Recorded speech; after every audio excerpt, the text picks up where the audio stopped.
All right, welcome back to another. Okay, that is not the right. There we go. All right, welcome back to another video. So yeah, it's definitely been a little while since the last video. I had finals. Then I found out that my computer's a piece of shit and it couldn't really handle any CPU usage of FL Studio with the screen recording stuff, or else it would lag like crazy and you just couldn't see anything. But I think I have things fixed for now. I just have to keep it low, not use any synths, and just use loops here, or just like record it in Edison and use my own loops or whatever. Luckily for Cymatics, they have a lot of free loops and stuff. So yeah, I'm going to be using those. Today's video I've been planning for quite a while now. I have a lot of hopefully helpful tricks and tips for you to make your 808s way better. I don't really know the science behind it, but asses are basically puppets for bass. If you have the bass thumping in the club, asses will be bumping. Anyways, I have a little, very simple drum loop I drew up in like 2 seconds, and then over this little loop here, and I'm just going to show that to you so you know what it sounds like without any bass. No booties will be bumping.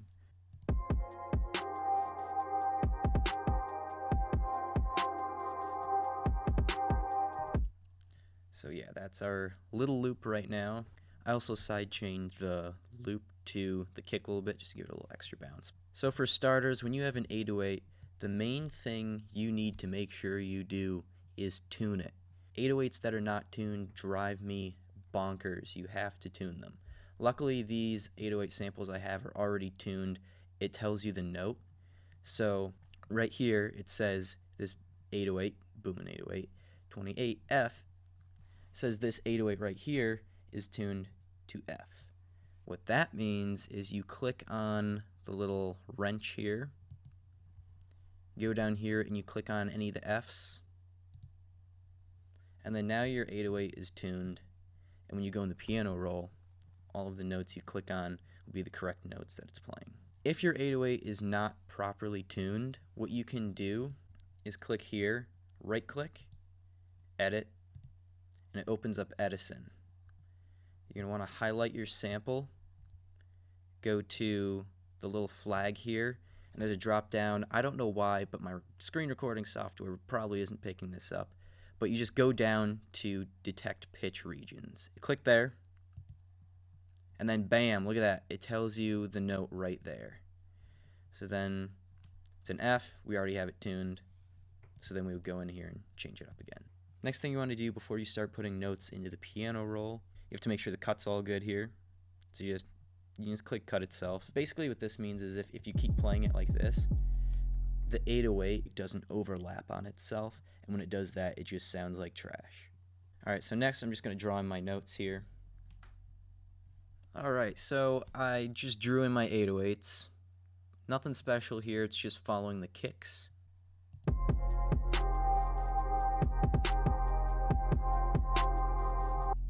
Not crazy. But what can make your 808s really stand out and make your track more interesting is if they play different notes within the key. So bass glides, I was going to do that as a separate step because you can just add it in addition to just changing the notes. All you have to do a bass glide is click on the little mountain here, the slide, and then now when you click a note, you'll see the little mountain on the bottom right there. And that means over the duration of this note, the last one would be pitching down. So this one would be pitching from F, and then once it goes to here, it starts pitching to E and then ends at E at the end of it. Alright, I put my bass glides in and it's sounding way more better. Ha. Get that? Only the OG. Yeah, whatever. So now my 808s sound so much better than it used to. I'll give you a listen.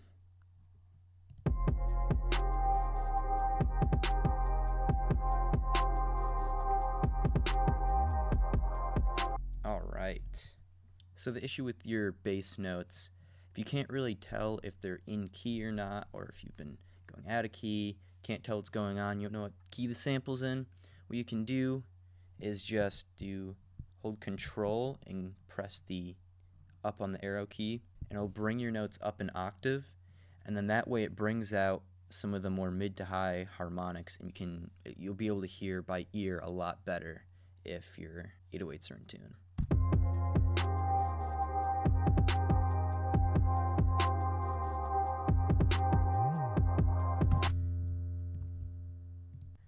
Alright, sounds good. So now we're going to jump into some mixing with it. Before we do that, we'll take a brief intermission to show you something really cool. So that was the sound of my bladder. I've had to pee for about 3 days straight, but I have a urinary tract infection and it's blocking all pee. No, I'm just kidding. Now that I have everything in the mixer, I can check my levels. Oh, good lord.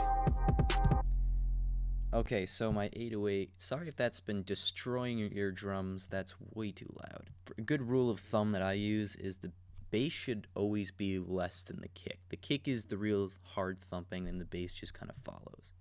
Alright, so I got things, a couple tweaks with the levels. But sometimes your 808, you'll bring it down to a level it should be at least you think it should be at, and then it's just not there. You just can't really hear it that well. That's because subs are not just always about the low end. Yeah, of course, that's what really matters about them, but you're not going to hear them on terrible speakers that have no low end. You gotta make sure it sounds like good on stuff like phone speakers or computer speakers that have no low end. You need those mid to highs and bring them out if there aren't enough of them. This sub isn't too bad. It has a decent amount. Some of them you don't need to tweak. Sometimes you might even have to turn down the highs. But this one, I think I'm going to turn them up a little bit. There's a couple different ways you can do that. You can add distortion. Be careful with that. Be careful. Or you can just EQ.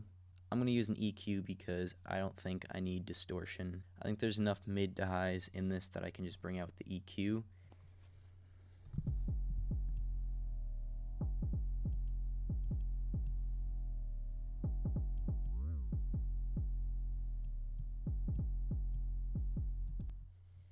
So not a huge difference. I really had to boost the highs on this so I could hear more because there really weren't a lot of highs in there. So I'm going to add a little distortion just to show you how you can add distortion and to be careful with it. I like Fruity Wave Shaper. I also have Camel Crusher, but that one you can destroy stuff with, and I'm just kind of using a soft one, so I'm use Fruity Wave Shaper.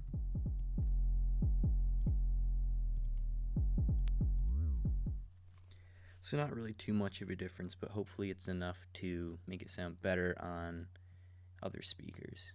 Another great way to check your levels is with Span. Span is free and it's a spectrum analyzer. I like to go into the settings and turn the average time down on the default setting.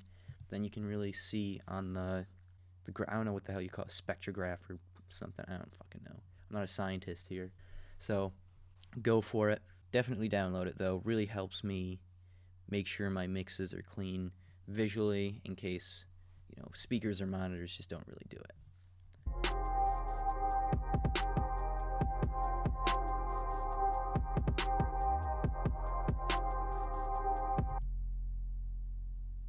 Alright, as you could see, things were all around this general area right here. It wasn't like the bass was up here and the highs were down here. That's what you really have to look out for here. So bass is all in check, we're all good. Now to make sure your mix is very clean in your low end, you're going to have to sidechain your bass to the kick.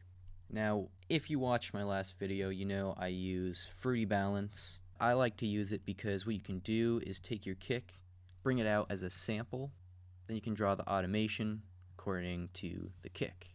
The sub's going to come in right as the low end on the kick is coming out. And now I'm just going to add them in whenever a kick hits. Alright, we have our subs in. Let's take a listen to how this sounds. Metro Boomin, do you have anything more to add? Metro Boomin, want some more, nigga?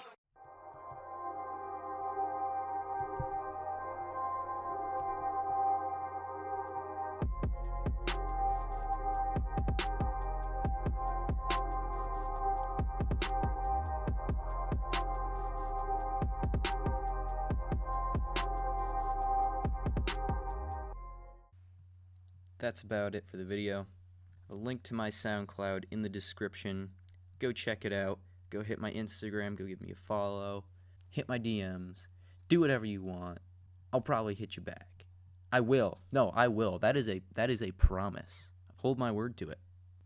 I'll follow you back. Alright, thank you for watching.